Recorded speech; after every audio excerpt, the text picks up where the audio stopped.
Today we are going to do history lesson chapter number 3, the Indus Valley civilization. Okay. Now let us first understand what do you mean by civilization.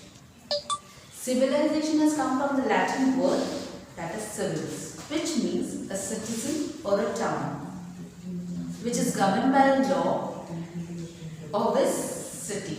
Okay. Basically, civilization, a citizen or a law which is governed by a city. It refers to the complex lifestyle which includes living or cities or towns, okay, having features of good towns, surplus food production and all. So basically now let us and the river Indus.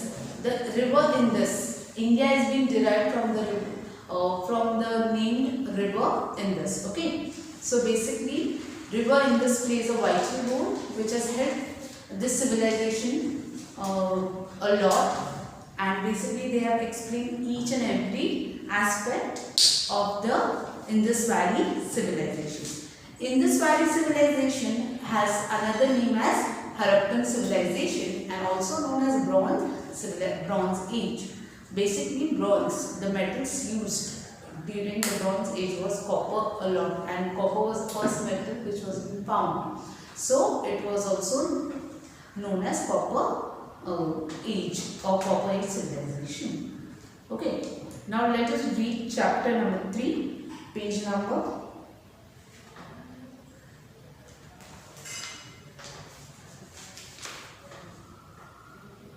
page number 17. Okay. About 4,500 years ago, a Greek civilization flourished along the river Indus. Mohenjo-daro and Harappa, now is located in Pakistan, were probably the main cities of these civilizations. So the two main cities, that is Mohenjo-daro and Harappa, along the river Indus, were now is located in Pakistan,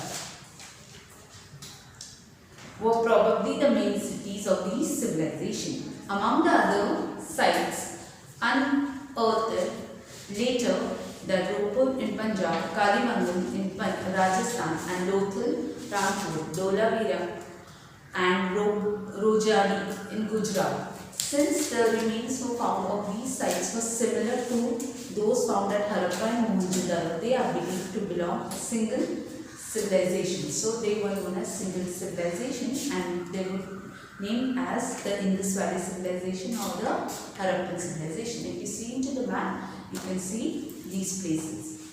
Now the first important feature, that is town planning, that is planned cities. The Indus Valley cities were well planned. They were very well planned. You know that these excavations of the Mohenjo-daro and the Harappa, the two main cities, were divided into two parts, the citadel and the lower town. The citadel were the raised part called, the cities that had raised part were known as citadel. The citadel had massive walls and its height provided protection against floods. So it was so well built that it protected against the floods. Important structures, it is like it had a public baths, granaries and town hall, which were well situated in the citadel. So there were town hall, that is assembly hall or prayer hall, which were used for religious during the religious ceremonies. Now the first important structure, that is the Great Bath at Mohenjo-daro, shows how good the Indus people were at engineering and planning. So this indicates the Great Bath, which was also known as the earliest public tanks. So it was so well structurally built that it indicated that they were so well built, and these tanks were used for these water were used for people during the religious ceremonies. Okay. The inner walls were treated to prevent seepage. Stairs descending into the bath were used for cleaning. So there was stairs descending, moving down towards. So there were staircase built in the north and the south side, and these staircases which were descending down were used for cleaning the water. They were even changing rooms around the bar. Now, there were adjacent changing rooms built in the great bar. So, after having dipped into the water all the time, they were changing rooms for the people. Now, the second aspect is that the granary at Mohenjo-daro was the largest building of the city. A granary is a place where grains are being stored. So, at Mohenjo-daro, it was the largest granary built in that city.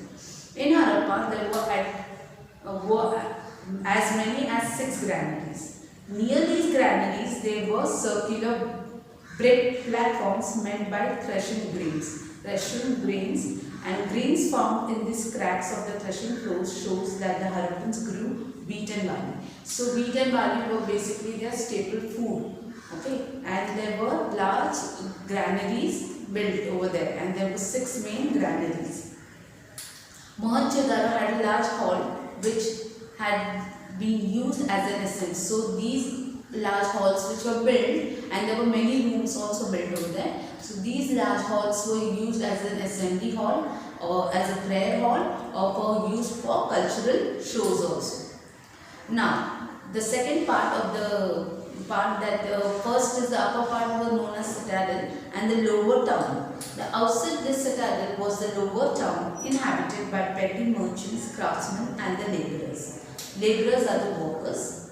The main part of the lower town was divided into a rectangular blocks by wide roads. So there were rectangular blocks and there were wide roads cutting each other at right angles. Here one can see the remains of the bricks, houses and the drainages. So there were well-built drainage system built in the Great Bar. There were no which indicates that during the ancient time also they had so well planned that the drainage system was so well built.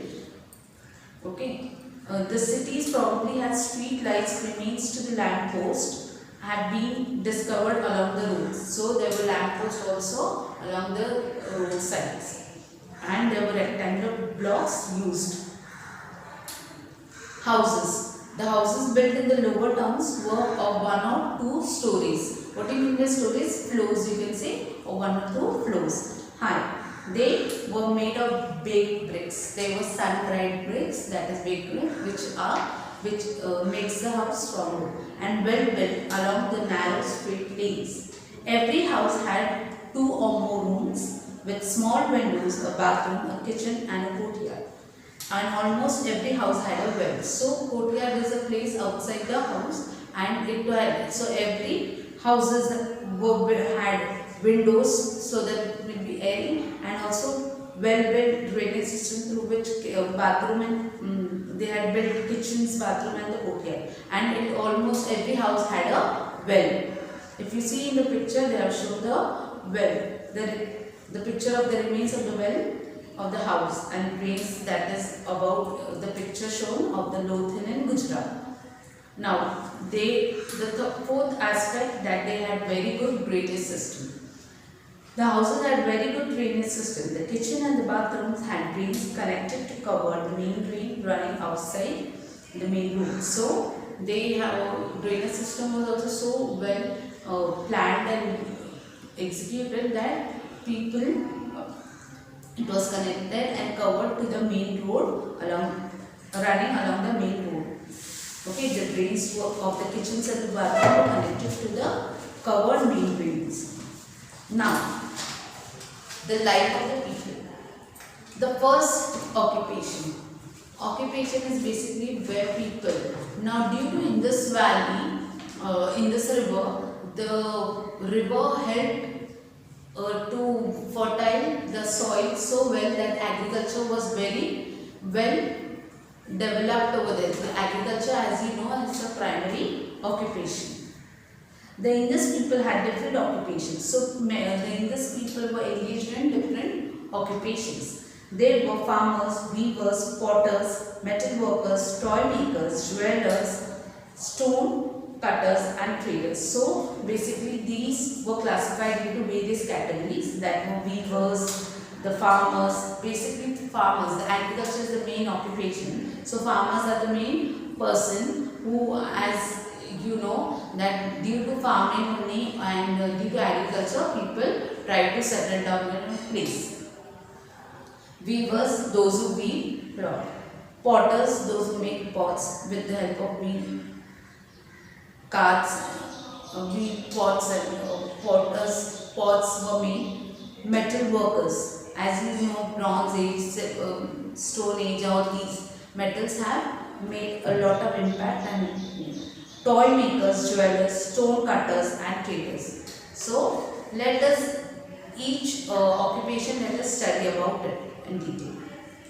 The Indus farmers grew wheat and barley, gram, peas, maize and millets. Now millets are like jawar, you can say, it's another name for jawar is known as millets. Okay. Wheat and barley were the staple food of the Indus Valley civilization. Okay, rice was also found in Lothian, Hull place and found in Lothian. They used plough and sickles and different methods of irrigation. To cultivate the land, they used various weapons, okay, and cultivated. As you know, and one of the greatest help was that they got abundant of water due to Indus River.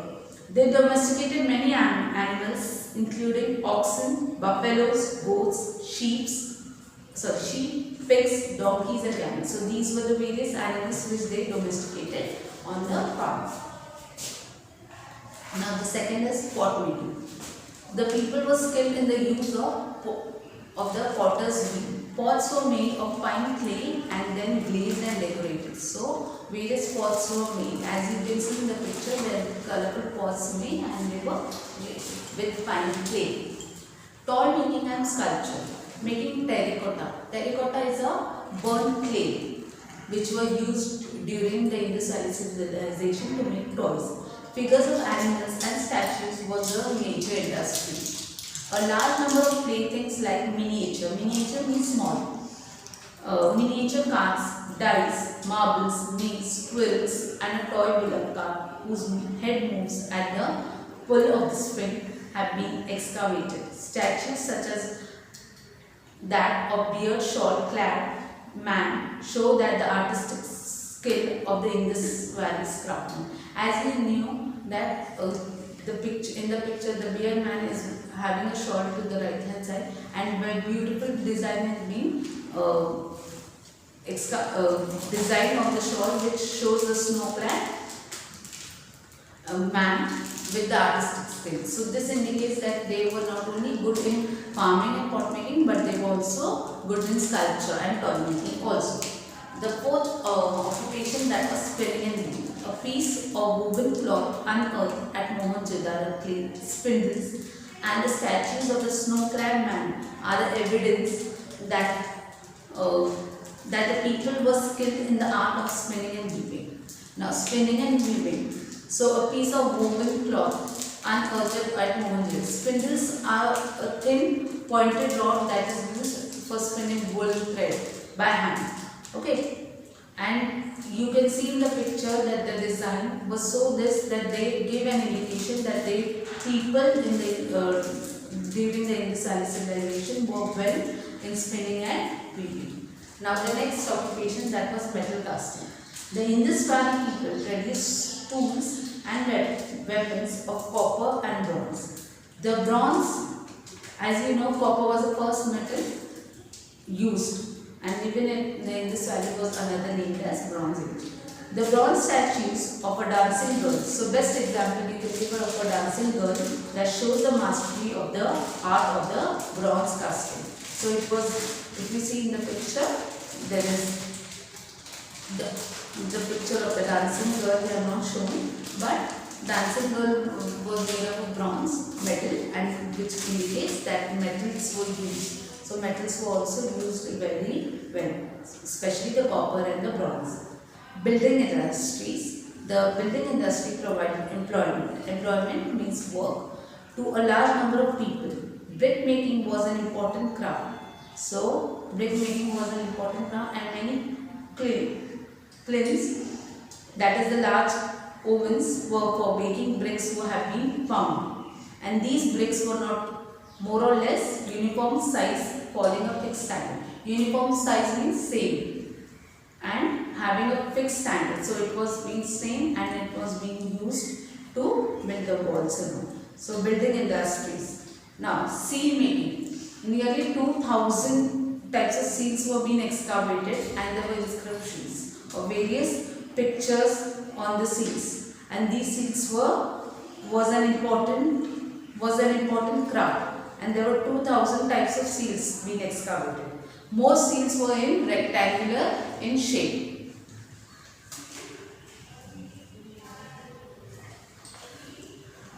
Tablets usually of T-type, that is a soft soap stone. Most of them have inscription. Inscription means anything written on any object or bricks. So during that time the seals were being inscribed with an impression of a bull, buffalo, tiger, goat, rhinoceros or an elephant. Some seals showed a male god. Some had a hump on the back which has a hole in it and was a stick passed through the hole of the seal or to tie the seal round the neck, wrist or goods container. Was the inscription just the owner's name. We do not know. Nobody has been able to decipher in the script. So no one has known about the script, but as you see, they were used. There were 2000 and they were inscribed with various animal sculptures on it. Now trade. Basically trade is buying and selling. Due to Indus Valley civilization, the trade had been flourished a lot. Trading thrived and conducted according to the set of rules. The merchant base used uniform weights and measures. As you see, merchants. Now merchants were the people, especially the Arabs were the first people then who had come and basically started the trade. There were many reasons to believe that overseas trade existed.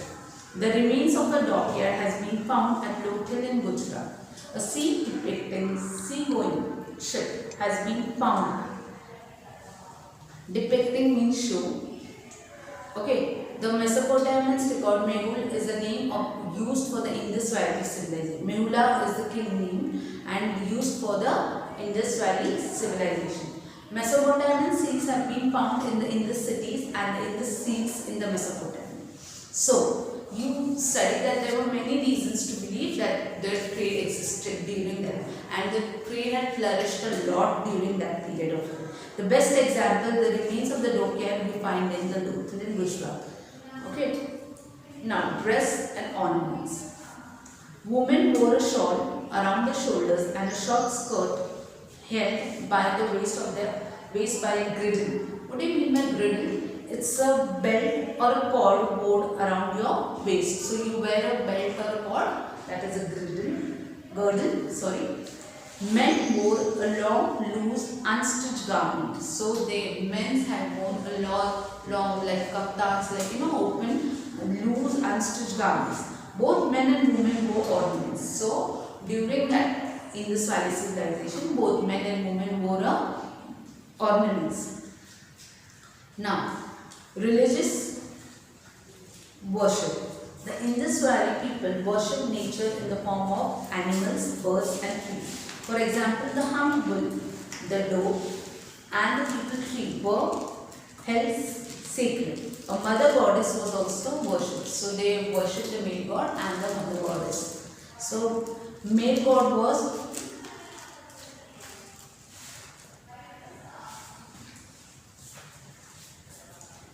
of the three-headed male god.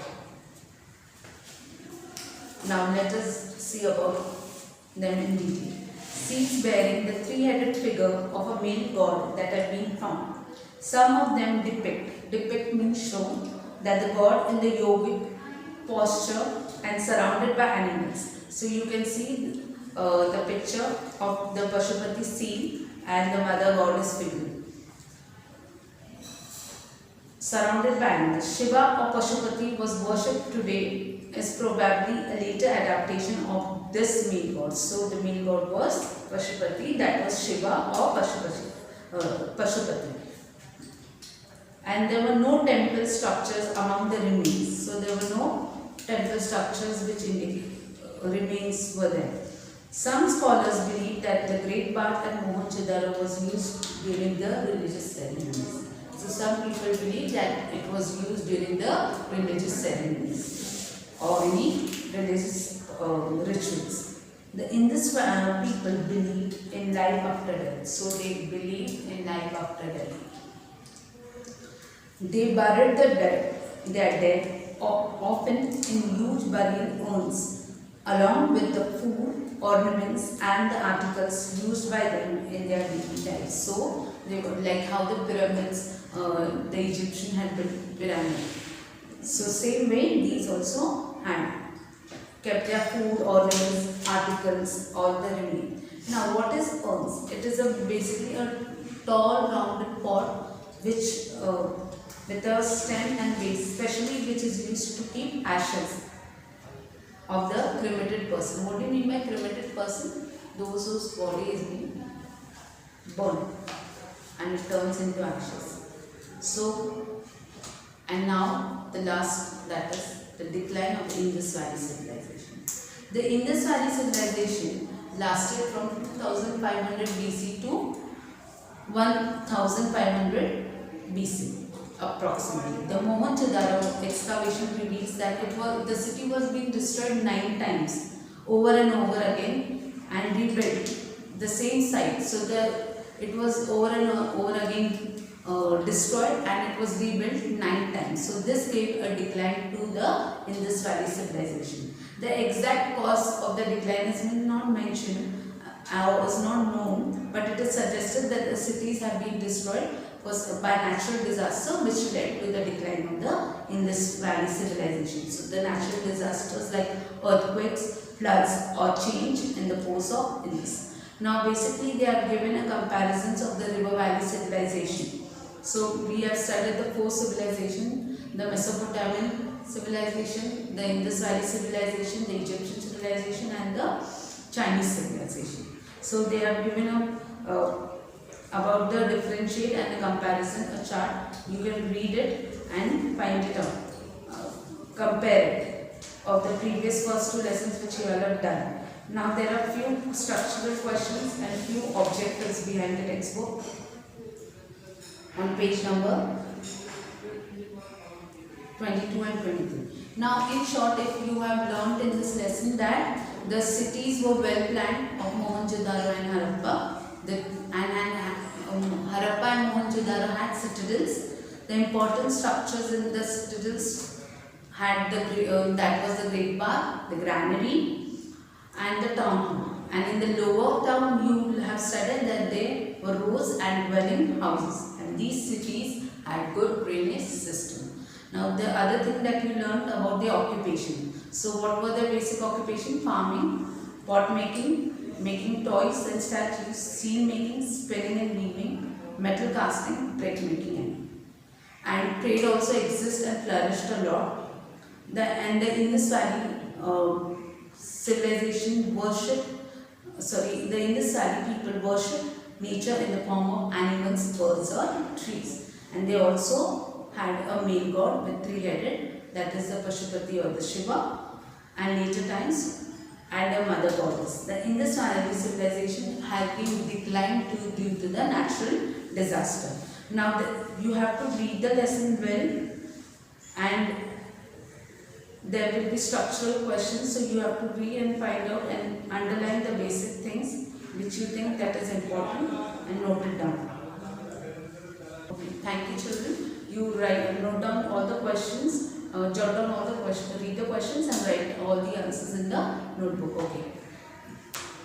Thank you children.